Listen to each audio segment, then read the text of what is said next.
अमेरिकी अखबार wall street journal के खुलासे के बाद भारत में फेसबुक की मुश्किलें बढ़ती जा रही हैं। पहले शशि थरूर ने आईटी की संसदीय समिति में इस मसले को उठाने की बात कही। अब दिल्ली विधानसभा की एक समिति ने भी जांच की बात कही है। शांति और सौहार्द को लेकर गठित समिति ने सोमवार को कहा कि जानबूझकर हेट स्पीच पर कोई कार्रवाई नहीं करने के आरोपों पर फेसबुक के अधिकारियों को तलब किया जाएगा। दिल्ली विधानसभा की समिति के एक आधिकारिक बयान में कहा गया है कि प्राप्त हुई शिकायतों में लगाए गए आरोपों पर सावधानीपूर्वक चर्चा करने के बाद आम आदमी पार्टी के विधायक राघव चड्ढा की अध्यक्षता वाली समिति ने इस मुद्दे पर तत्काल संज्ञान लेने का फैसला किया है।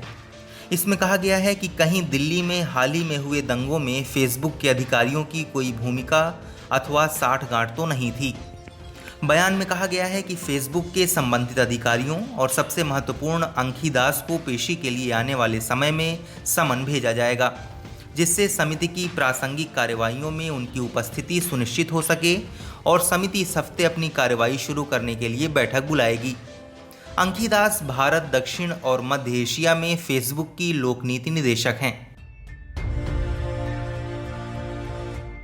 वॉल स्ट्रीट जर्नल की रिपोर्ट में कहा गया है कि भाजपा के नेताओं और कार्यकर्ताओं के नफरती भाषण और आपत्तिजनक सामग्री को लेकर फेसबुक कोताही बरतता है और फेसबुक ने भाजपा को व्यापक पैमाने पर अनुचित तरजीह दी है।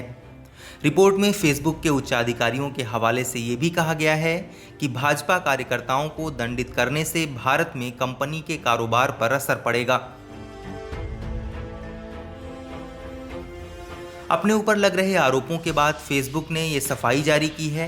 फेसबुक ने कहा कि हम हेट स्पीच और ऐसे कंटेंट पर रोक लगाते हैं जो हिंसा भड़काता है। हम ये नीति वैश्विक स्तर पर लागू करते हैं।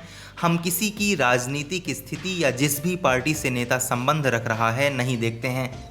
फेसबुक ने कहा कि हम जानते हैं कि हमें इस पर और कार्य करना है।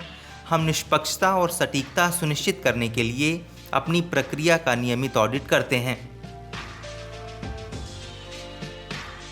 आईटी पर संसद की स्थायी समिति के अध्यक्ष कांग्रेस सांसद शशि थरूर ने कहा कि समिति रिपोर्ट के बारे में फेसबुक का पक्ष जानना चाहेगी। इस पर भाजपा सांसद निशिकांत दुबे ने कहा कि उन्हीं विषयों को समिति के समक्ष उठाया जा सकता है जो स्वीकार्य हैं और संसदीय स्थायी समितियों के नियमों के अनुरूप हैं। समितियों को सदस्यों द्वारा अपनी पार्टी के नेताओं के अहम के तुष्टीकरण के लिए राजनीतिक मंच नहीं बनाना चाहिए।